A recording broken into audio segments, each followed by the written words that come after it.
गंगू को लोग ब्राह्मण कहते हैं और वह अपने को समझता भी है। मेरे रईस और खिदमतगार मुझे दूर से सलाम करते हैं। गंगू मुझे कभी सलाम नहीं करता। वह शायद मुझसे पागलपन की आशा रखता है। मेरा जूठा गिलास कभी हाथ से नहीं छूता और ना मेरी कभी इतनी हिम्मत हुई कि उससे पंखा झलने को कहूँ। जब मैं पसीने से तर होता हूँ और वहाँ कोई दूसरा आदमी नहीं होता तो गंगू आप ही आप पंखा उठा लेता है। लेकिन उसकी मुद्रा से ये भाव स्पष्ट प्रकट होता है कि मुझ पर कोई एहसान कर रहा है और मैं भी न जाने क्यों फौरन ही उसके हाथ से पंखा छीन लेता हूँ। उग्र स्वभाव का मनुष्य है, किसी की बात नहीं सह सकता। ऐसे बहुत कम आदमी होंगे जिनसे उसकी मित्रता हो। मैंने उसे किसी से मिलते जुलते नहीं देखा। आश्चर्य ये है कि उसे भंग बूटी से प्रेम नहीं, जो इस श्रेणी के मनुष्यों में एक असाधारण गुण है। मैंने उसे कभी पूजा पाठ करते या नदी में स्नान करते नहीं देखा। बिल्कुल निरक्षर है, लेकिन फिर भी वह ब्राह्मण है और चाहता है कि दुनिया उसकी प्रतिष्ठा तथा मान करे। और क्यों ना चाहे, जब पुरखों की पैदा की हुई संपत्ति पर आज लोग अधिकार जमाए हुए हैं और उसी शान से मानो खुद पैदा किए हों, वह क्यों उस प्रतिष्ठा और सम्मान को त्याग दे जो उसके पुरखों ने संचय किया था। ये उसकी बपौती है। मेरा स्वभाव कुछ इस तरह का है कि अपने नौकरों से बहुत कम बोलता हूँ। चाहता हूँ जब तक मैं खुद न बुलाऊं कोई मेरे पास ना आए। मुझे ये अच्छा नहीं लगता कि ज़रा सी बातों के लिए नौकरों को आवाज़ देता फिरूं। मुझे अपने हाथ से सुराही से पानी उड़ेल लेना, अपना लैंप चला लेना, अपने जूते पहन लेना या अलमारी से कोई किताब निकाल लेना इससे कहीं ज़्यादा सरल मालूम होता है कि हींगन और मैकू को पुकारूं। इससे मुझे अपनी स्वेच्छा और आत्मविश्वास का बोध होता है। नौकर भी मेरे स्वभाव से परिचित हो गए हैं और बिना ज़रूरत के मेरे पास बहुत कम आते हैं। इसलिए एक दिन जब प्रातःकाल गंगू मेरे सामने आकर खड़ा हो गया तो मुझे बहुत बुरा लगा। ये लोग जब आते हैं तब पेशगी हिसाब में कुछ मांगने के लिए या किसी दूसरे नौकर की शिकायत करने के लिए। मुझे ये दोनों ही बातें अत्यंत अप्रिय हैं। मैं पहली तारीख को हर एक का वेतन चुका देता हूँ और बीच में जब कोई कुछ मांगता है तो क्रोध आ जाता है। कौन 2-2, 4-4 रुपए का हिसाब रखता फिरे। फिर जब किसी को महीने भर की पूरी मजूरी मिल गई तो उसे क्या हक है कि 15 दिन में खर्च कर दे और ऋण या पेशगी की शरण ले। और शिकायतों से तो मुझे घृणा है। मैं शिकायतों को दुर्बलता का प्रमाण समझता हूँ। मैंने माथा से कोड़कर कहा, क्या बात है, मैंने तो तुम्हें बुलाया नहीं। गंगू के तीखे अभिमानी मुख पर आज कुछ ऐसी नम्रता, कुछ ऐसी याचना, कुछ ऐसा संकोच था कि मैं चकित हो गया। ऐसा जान पड़ा वह कुछ जवाब देना चाहता है मगर शब्द नहीं मिल रहे हैं। मैंने ज़रा नम्र होकर कहा, आखिर क्या बात है, कहते क्यों नहीं। तुम जानते हो ये मेरे टहलने का समय है, मुझे देर हो रही है। गंगू ने निराशा भरे स्वर में कहा, तो आप हवा खाने जाएं, मैं फिर आ जाऊंगा। ये अवस्था और भी चिंताजनक थी। इस जल्दी में तो वह एक क्षण में अपना वृत्तांत कह सुनाएगा। वह जानता है कि मुझे ज़्यादा अवकाश नहीं है। दूसरे अवसर पर तो दुष्ट घंटों रोएगा। मेरे कुछ लिखने पढ़ने को तो वह शायद काम समझता हो, लेकिन विचार का, जो मेरे लिए सबसे कठिन साधना है, वह मेरे विश्राम का समय समझता है। वह उसी वक्त आकर मेरे सिर पर सवार हो जाएगा। मैंने निर्दयता के साथ कहा, क्या कुछ पेशगी मांगने आए हो? मैं पेशगी नहीं देता। जी नहीं सरकार, मैंने तो कभी पेशगी नहीं मांगा। तो क्या किसी की शिकायत करना चाहते हो? मुझे शिकायतों से घृणा है। जी नहीं सरकार, मैंने तो कभी किसी की शिकायत नहीं की। गंगू ने अपना दिल मजबूत किया। उसकी आकृति से स्पष्ट झलक रहा था मानो वह कोई छलांग मारने के लिए अपनी सारी शक्तियों को एकत्र कर रहा हो, और लड़खड़ाती हुई आवाज़ में बोला, मुझे आप छुट्टी दे दें, मैं आपकी नौकरी अब ना कर सकूंगा। ये इस तरह का पहला प्रस्ताव था जो मेरे कानों में पड़ा। मेरे आत्म अभिमान को चोट लगी। मैं जब अपने को मनुष्यता का पुतला समझता हूँ, अपने नौकरों को कभी कटु वचन नहीं कहता, अपने स्वामित्व को यथासाध्य म्यान में रखने की चेष्टा करता हूँ, तब मैं इस प्रस्ताव पर क्यों न विस्मित हो जाता। कठोर स्वर में बोला, क्यों, क्या शिकायत है? आपने तो हुजूर जैसा अच्छा स्वभाव पाया है वैसा क्या कोई पाएगा, लेकिन बात ऐसी आ पड़ी है कि अब मैं आपके यहाँ नहीं रह सकता।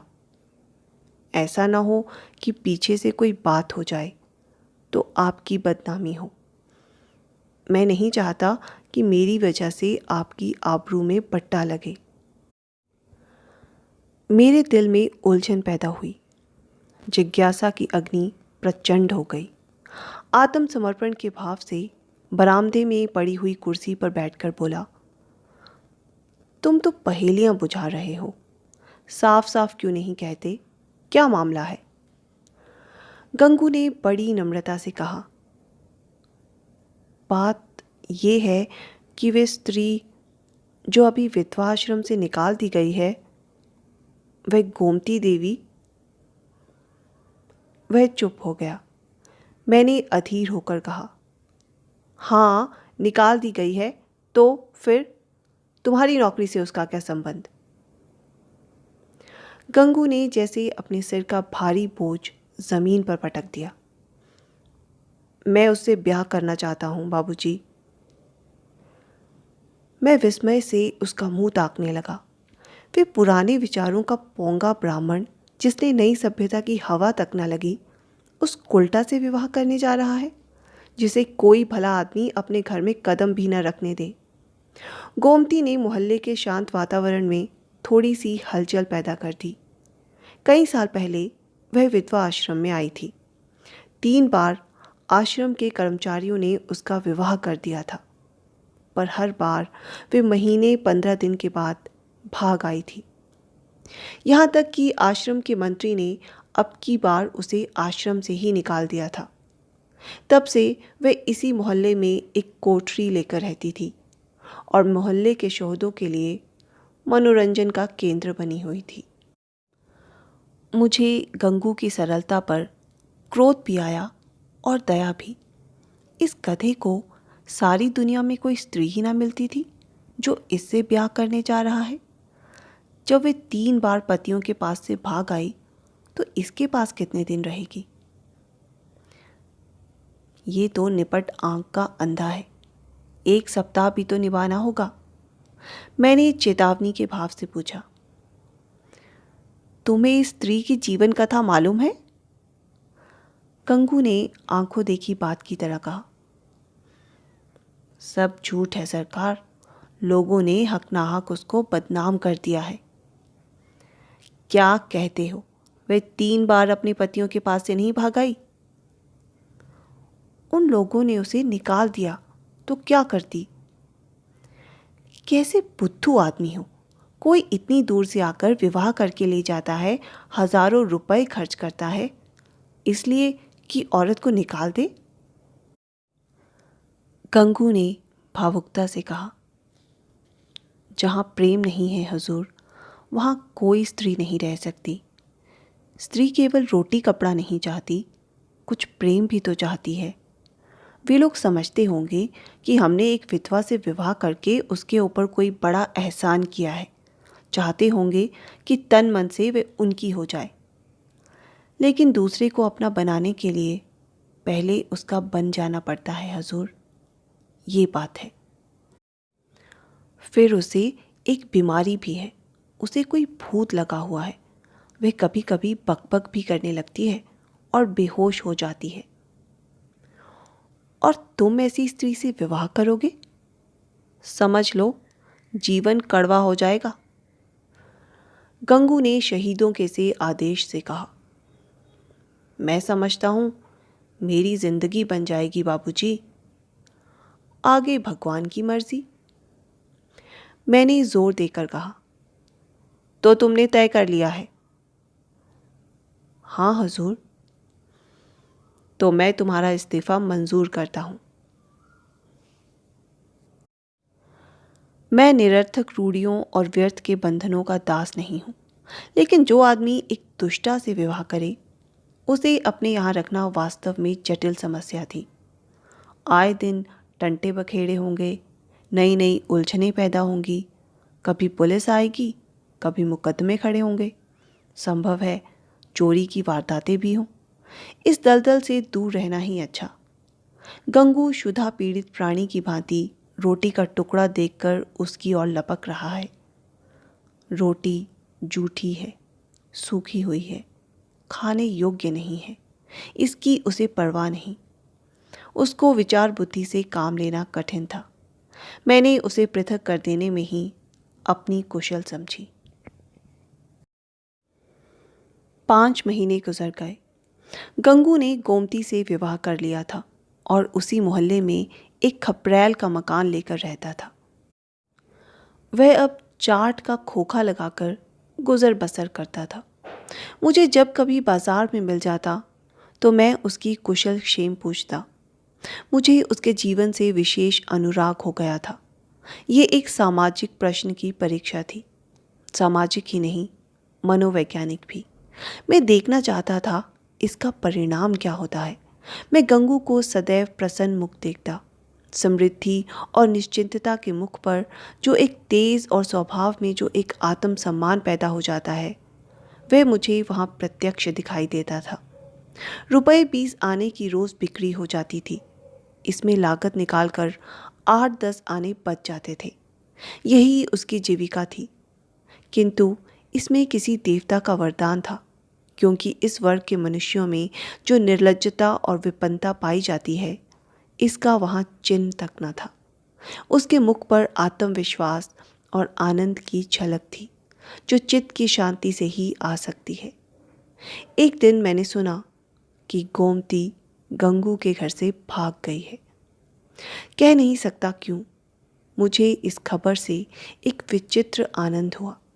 मुझे गंगू के संतुष्ट और सुखी जीवन पर एक प्रकार की ईर्ष्या होती थी। मैं उसके विषय में किसी अनिष्ट की, किसी घातक अनर्थ की, किसी लज्जास्पद घटना की प्रतीक्षा करता था। इस खबर से ईर्ष्या को संताप न मिली। अब देखें बच्चा कैसे मुंह दिखाते हैं।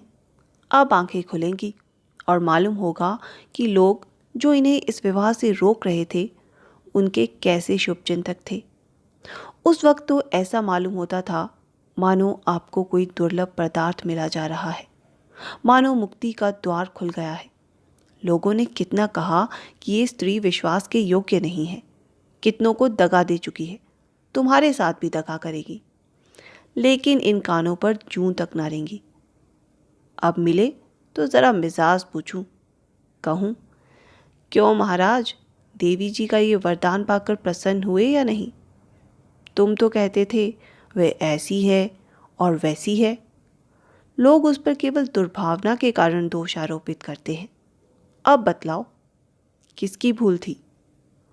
उस दिन संयोगवश गंगू से बाजार में भेंट हो गई। घबराया हुआ था, बदहवास सा, बिल्कुल खोया हुआ। मुझे देखते ही उसकी आंखों में आंसू भर आए। लज्जा से नहीं, व्यथा से मेरे पास आकर बोला, बाबूजी, गोमती ने मेरे साथ भी विश्वासघात किया। मैंने कुटिल आनंद से, लेकिन सहानुभूति कृत्रिम दिखाकर कहा, तुमसे तो मैंने पहले ही कहा था, लेकिन तुम माने ही नहीं। अब सब्र करो, इसके सिवाय और क्या उपाय है? रुपए पैसे ले गई या कुछ छोड़ गई? गंगू ने छाती पर हाथ रखा। ऐसा जान पड़ा मानो मेरी इस प्रश्न ने उसके हृदय को विदीर्ण कर दिया है। अरे बाबूजी, ऐसा ना कहिए। उसने धेले की भी चीज़ नहीं छुई। अपना जो कुछ था वह भी छोड़ गई। ना जाने मुझ में क्या बुराई देखी। मैं उसके योग्य ना था। और क्या कहूँ, वह पढ़ी लिखी थी, मैं करिया अक्षर भैंस बराबर। मेरे पास इतने दिन रही, यही बहुत था। कुछ दिन और उसके साथ रह जाता तो आदमी बन जाता। उसका आपसे कहाँ तक बखान करूं हजूर। औरों के लिए चाहे जो कुछ हो, मेरे लिए तो किसी देवता का आशीर्वाद थी। न जाने मुझसे क्या ऐसी खता हो गई, मगर कसम ले लीजिए जो उसके मुख पर मैल तक आया हो। मेरी औकात ही क्या है बाबूजी, 10-12 आने का मजूर हूँ, पर इसी में उसके हाथों इतनी बरकत थी कि कभी कमी ना पड़ी। मुझे इन शब्दों से घोर निराशा हुई। मैंने समझा था वह उसकी बेवफाई की कथा कहेगा और मैं उसकी अंधभक्ति पर कुछ सहानुभूति प्रकट करूँगा, मगर उस मूर्ख की आंखें अब तक नहीं खुली। अब भी उसी का मंत्र पढ़ रहा है। अवश्य ही इसका चित्त कुछ अव्यवस्थित है। मैंने कुटिल परिहास आरंभ किया। तो तुम्हारे घर से कुछ नहीं ले गई? कुछ भी नहीं बाबूजी, धेले की भी चीज़ नहीं। और तुमसे प्रेम भी बहुत करती थी? अब आपसे क्या कहूँ बाबूजी, वे प्रेम तो मरते दम तक याद रहेगा। फिर भी तुम्हें छोड़कर चली गई। यही तो आश्चर्य है बाबूजी। त्रिया चरित्र का नाम कभी सुना है? अरे बाबूजी, ऐसा ना कहिए।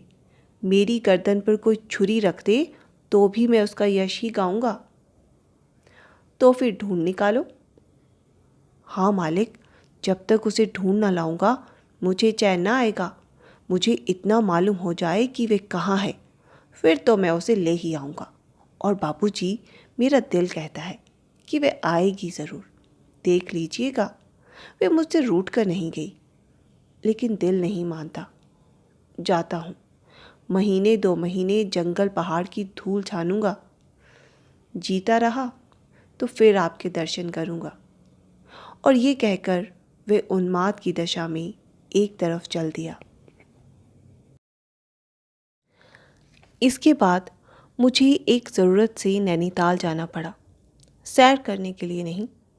1 महीने के बाद लौटा तो अभी कपड़े भी न उतारने पाया था कि देखता हूँ गंगू एक नवजात शिशु को गोद में लिए खड़ा है। शायद कृष्ण को पाकर नंद भी इतने पुलकित ना हुए होंगे। मालूम होता था उसके रोम रोम से आनंद फूटा पड़ता है।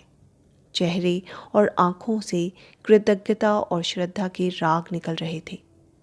कुछ यही भाव था जो किसी क्षुधा पीड़ित भिक्षुक के चेहरे पर भर पेट भोजन करने के बाद नजर आता है। मैंने पूछा, कहो महाराज, गोमती देवी का कुछ पता चला? तुम तो बाहर गए थे। गंगू ने आपे में न समाते हुए जवाब दिया, हाँ बाबूजी, आपके आशीर्वाद से ढूंढ लिया। लखनऊ के जनाना अस्पताल में मिली। यहाँ एक सहेली से कह गई थी कि अगर वे बहुत घबराएं तो बतला देना। मैं सुनते ही लखनऊ भागा और उसे घसीट लाया। घाटे में ये बच्चा भी मिल गया। उसने बच्चे को उठाकर मेरी तरफ बढ़ाया, मानो कोई खिलाड़ी तमगा पाकर दिखा रहा हो। मैंने उपहास के भाव से पूछा, अच्छा, ये लड़का भी मिल गया? शायद इसीलिए वे यहाँ से भागी थी। है तो तुम्हारा ही लड़का? मेरा काहे को है बाबूजी, आपका है, भगवान का है। तो लखनऊ में पैदा हुआ? हाँ बाबूजी, अभी तो कुल 1 महीने का है। तुम्हारा विवाह हुए कितने दिन हुए? ये 7वां महीना जा रहा है। तो शादी के 6ठे महीने पैदा हुआ? और क्या बाबूजी, फिर भी तुम्हारा लड़का है। हाँ जी। कैसी बेसिर की बातें कर रहे हो? मालूम नहीं वह मेरा आशय समझ रहा था या बन रहा था। उसी निष्कपट भाव से बोला, मरते मरते बची बाबूजी, नया जन्म हुआ, 3 दिन 3 रात छटपटाती रही। कुछ ना पूछिए। मैंने अब जरा व्यंग्य भाव से कहा, लेकिन 6 महीने में लड़का होते आज ही सुना। ये चोट निशाने पर जा बैठी। मुस्कुराकर बोला, अच्छा ये बात, मुझे तो उसका ध्यान भी नहीं आया। इसी भय से तो गोमती भागी थी। मैंने कहा, गोमती, अगर तुम्हारा मन मुझसे नहीं मिलता तो तुम मुझे छोड़ दो। मैं अभी चला जाऊंगा और फिर कभी तुम्हारे पास ना आऊँगा। तुमको जब कुछ काम पड़े तो मुझे लिखना, मैं भरसक तुम्हारी मदद करूँगा। मुझे तुमसे कुछ मलाल नहीं है। मेरी आंखों में तुम अब भी उतनी ही भली हो। अब भी मैं तुम्हें उतना ही चाहता हूँ। नहीं, अब मैं तुम्हें और ज़्यादा चाहता हूँ। लेकिन अगर तुम्हारा मन मुझसे फिर नहीं गया है तो मेरे साथ चलो। गंगू जीते जी तुमसे बेवफाई नहीं करेगा। मैंने तुमसे इसलिए विवाह नहीं किया कि तुम देवी हो, बल्कि इसलिए किया कि मैं तुम्हें चाहता हूँ और सोचता था कि तुम भी मुझे चाहती हो। ये बच्चा मेरा बच्चा है, मेरा अपना बच्चा है।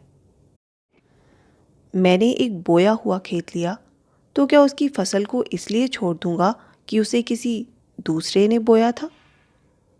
ये कहकर उसने जोर से ठट्ठा मारा। मैं कपड़े उतारना भूल गया। कह नहीं सकता क्यों मेरी आंखें सजल हो गई। ना जाने वे कौन सी शक्ति थी जिसने मेरी मनोगत घृणा को दबाकर मेरे हाथों को बढ़ा दिया। मैंने उस निष्कलंक बालक को गोद में ले लिया और इतने प्यार से उसका चुंबन लिया कि शायद अपने बच्चों का भी ना लिया होगा। गंगू बोला, बाबूजी, आप बड़े सज्जन हैं।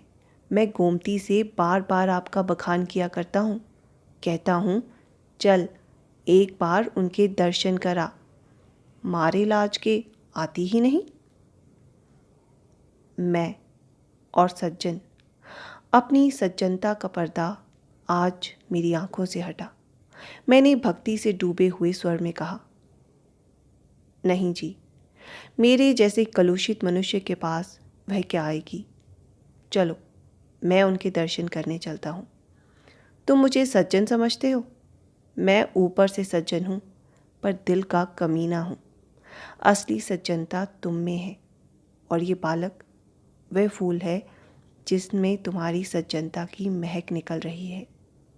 मैं बच्चे को छाती से लगाए गंगू के साथ चल दिया।